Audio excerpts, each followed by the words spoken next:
কেউ দাঁড়াবেন, আপনার সঙ্গে কেউ দাঁড়াবেন? আপনার অভিযোগটা একটু দেখান, অভিযোগপত্রটা দেখান। মোবাইলটা হাত থেকে কেউ নিয়ে নিন।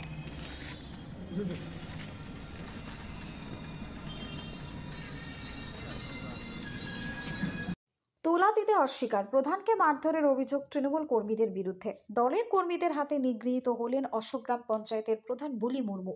সোমবার দুপুরে পঞ্চায়েত কার্যালয়ের মধ্যেই তাকে মারধর করা হয় বলেই অভিযোগ। বুলির দাবি, রাস্তার কাজের 50% অর্থ তোলা হিসেবে দাবি করেছিলেন তৃণমূলের অঞ্চল সভাপতি ও চেয়ারম্যান। মঙ্গলবার জেলা পুলিশ সুপারের দপ্তরে লিখিত অভিযোগ জমা দিয়ে তিনি জানান, এর আগেও কাটমানি চেয়ে তাকে হেনস্থা করা হয়েছে। অভিযোগ করতে গেলে গঙ্গারামপুর থানায় তাকে বলা হয় বিষয়টি মিটমাট করে নিতে হবে। বুলি মুর্মু জানান, এই ঘটনায় তিনি চূড়ান্ত অপমানিত এবং নিরাপত্তাহীন। পুলিশ সুপারের কাছে ন্যায় বিচারের আর্জি জানিয়ে তিনি বলেন, পঞ্চায়েতের কাজ চালাতে গেলে প্রতিনিয়ত এমন চাপের মুখোমুখি হতে হয়। এই ঘটনায় জেলায় রাজনীতিতে তীব্র চাঞ্চল্যের সৃষ্টি হয়েছে, যদিও তৃণমূল নেতৃত্ব এই বিষয়ে এখনো কোনো প্রতিক্রিয়া দেননি। Bureau report, Hili news Bangla. তার নাম কি আপনার আজকে এসপির কাছে? হ্যাঁ। কেন আপনি লোকাল থানায় যাননি? হ্যাঁ গেছি, কি কোনো স্প্রে দেয়নি। কি দেয়নি? কমপ্লেন নেয়নি? না, কমপ্লেন নেয়নি। কোন থানা? কোন থানা?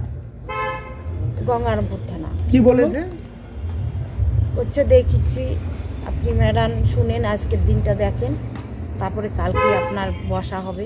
তো আমি বললাম আমি বসবো না। বসা হবে মানে সালিসি? হ্যাঁ সালিসি বসার কথা বলছিল। এটা কোন অফিসার বলেছিল? অফিসারটার নাম জানি না আমি। আচ্ছা, আপনি আপনাকে যে মারধর করলো, আপনাকে এসপি সাহেব কি বললেন?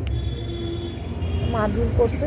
হ্যাঁ, কি বললো? আজকে যে আপনি এসপি সাহেবের কাছে আসছেন, দেখিচ্ছি বলতেছে, দেখিচ্ছি আপনার ব্যাপারটা আমি দেখি। কবে মেরেছে আপনাকে? কালকে 2:30টায়। কি জন্য? আপনি কি কোনো টাকা চেয়েছিল আপনার কাছ থেকে বা পার্সেন্টেজ চেয়েছিল কিছু? হ্যাঁ পার্সেন্টেজ সাইজ। কে চেয়েছিল? হচ্ছে অঞ্চল প্রেসিডেন্ট আর কত চেয়ারম্যান বজু দাস না। কত পার্সেন্ট চেয়েছিল? ও 50% নিবে। 50%? কি কাজ? কি কাজ? ওই রাস্তার টেন্ডারের কাজ। কত টাকার টেন্ডার? ওটা হচ্ছে কত টাকা টেন্ডার ছিল। আপনি এখন কি চাইছেন তাহলে? আমি ওনাকে বলছিলাম যে দাদা এটা বলতেছেন আপনি, তাহলে আমরা বসবো, সবাই মিলে বসে যেটা ভালো হয় সেটা করব। তো ওনাকে আমি কয়বার করে ডাকছি, উনি আসেন না। আচ্ছা, উনি আসতেছেন না। তো না পারে হয়তো সঙ্গপঙ্গ আসে, আমাকে এরকম করে মারধর করছে। এর আগেও কি আপনি আপনার কাছে এর আগে করছিল, আমি অতটা ভাবতে পারিনি আরো করবে বলে। আগেও কি আপনার কাছে টাকা নিয়েছেন করে? মানে যে কোনো কাজের ক্ষেত্রে কি এরকম পার্সেন্টেজ নেয়? হ্যাঁ নেয়। কত পার্সেন্ট করে নেয়? কত পার্সেন্ট নেয়? 4% নেয়, 6% নেয়, ওর ঠিক না।